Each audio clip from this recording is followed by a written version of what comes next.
Aku sekarang mencari buyer peminat Liverpool sebab owner ni peminat Liverpool bro. So aku nak menjual rumah teres 2 tingkat low cost untuk peminat Liverpool. Okay, jom kita review rumah ni. Let's go.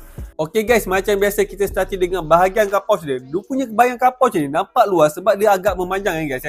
Kalau nak letak 2 biji kereta pun tak ada masalah. Okay, dia punya awning pun dah siap dengan awning pun tak ada masalah. Hujan panas tak ada masalah. Okay, ni adalah keluasan bahagian car porch dia.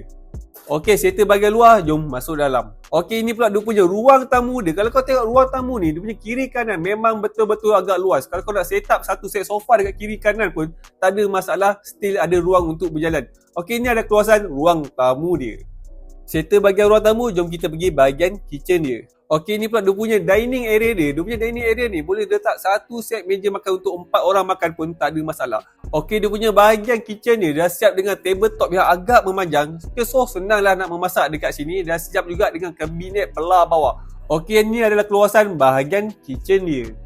Okey, depan bahagian kitchen dia ada 2 bilik air. Satu untuk mandi, satu untuk membuang. Okey, settle bahagian bawah, jom kita naik atas. Okey, ni adalah bilik pertama dia. Kalau kau tengok bilik pertama dia, dia punya kiri kanan dia pun agak luas juga. Tak ada masalah. Nak letak katil single ataupun queen dekat sini pun tak ada masalah. Okey, ni ada keluasan bilik pertama dia. Okey, ni adalah bilik kedua dia. Dia punya sizing dia agak kecil sikit. Tapi kalau nak selesa, just letak katil single saja dekat sini. Okey, ni adalah keluasan bilik kedua dia.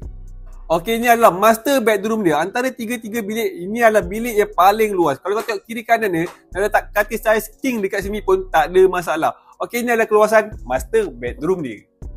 Rumah teres 2 tingkat, low cost. Area Taman Muhibah Pulai.